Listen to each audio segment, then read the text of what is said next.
We come in and set up, make sure this place is reasonably warm and welcoming. If we've had any information from the police, we will obviously impart that knowledge. We have a team leader and then 2 or 3 volunteers usually. We sign up to the CCTV. We're in contact with them through the radio. We're in contact with them through the radio. So if there was somebody not well or somebody, quite often, unfortunately, but it is quite often, young women will have put their purse down, and when they go back it's gone. And so we often get called because they haven't got any money or anything to get home. I've heard of people that helped in Manchester, and I thought, well, you know, I can go out, I can still do this sort of thing. So I joined up. And then of course it's become far more of a community thing now. We get to know all the bar staff, people on the door. Evening ladies, you alright? And there's a lot of police around and you get to know them as well. So it's quite a caring community as well. And it's nice to do your bit. It's helping people out. It's keeping, you know, like an eye on, especially vulnerable females. And you are saying vulnerable females, some of them are a bit more violent than males. But they do tend to be left, don't they? I noticed that. Men don't leave their mates. But girls do. But girls do. They seem and my friends were there, and I've come out and they've gone. Or they've lost their handbag and their phone. And, you know, it's just... You just hate to think of girls being in that situation.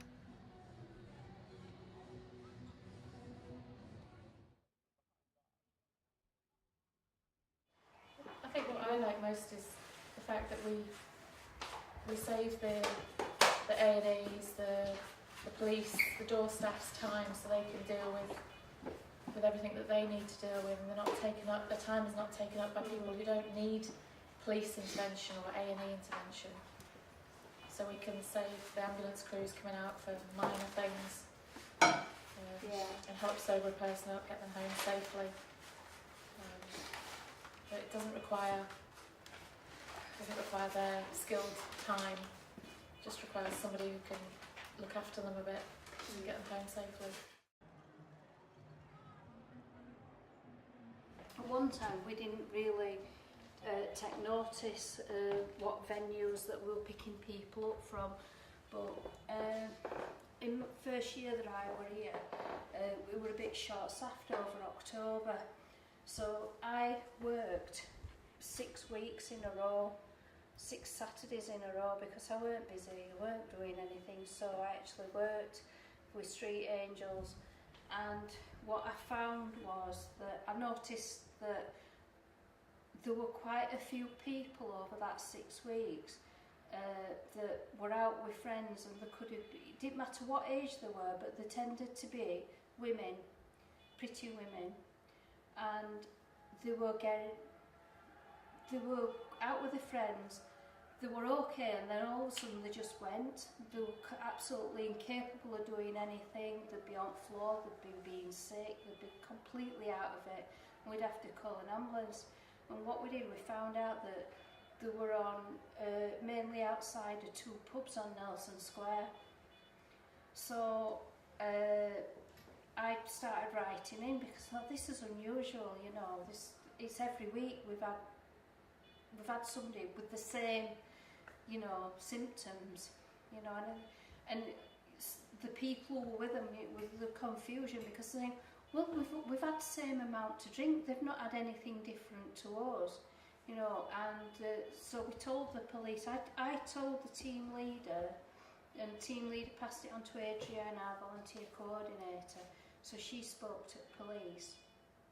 And so police mounted a surveillance then and found out that someone was spiking drinks in one of those 2 pubs, and it were about a member of bar staff, and they lost the job. Could we give these to people to stop spiking? I don't know how they work. What do they do? They're called spikies, and what you do is you pop them in top of a bottle, and you can put a straw through it, but you can't get anything else. You've just got your straw, and then you take it out and put it in another bottle with a straw, and it stops anything from being dropped into your bottle.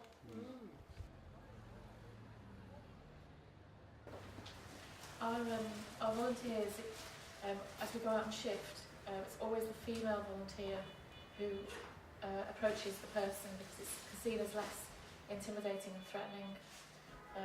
You know, if you can imagine being a bloke intoxicated on the ground and another bloke's leaning over you, your first thought is that they're coming to do something to you. Whereas a female approaching and saying, "Are you okay?" It's less threatening, less intimidating. So that's why we don't have all male patrols going out. If we have a few males on shift, they'll be split into different teams. On my first winter, I found a bloke who'd passed out in the snow, and he was just being walked past, and our shift found him. He was only 18, picked him up and took him to our cafe, and he was absolutely frozen. We just got him sobered up and got him some help to get home. But had we not been there, it's possible that the guy might have got hypothermia. So.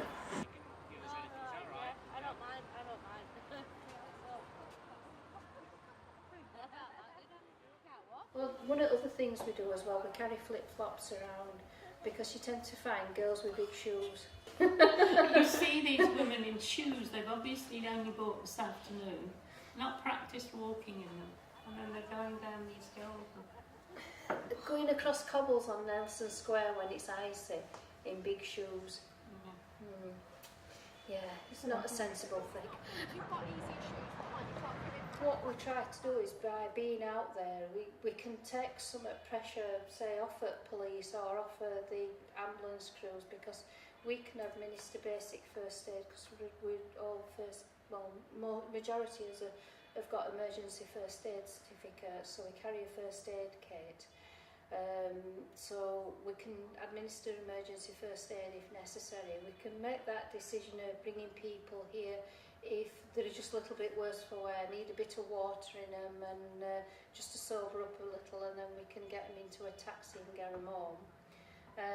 So it's just that being able to help people and make sure that they're safe and they get home safe, or they get to hospital if necessary.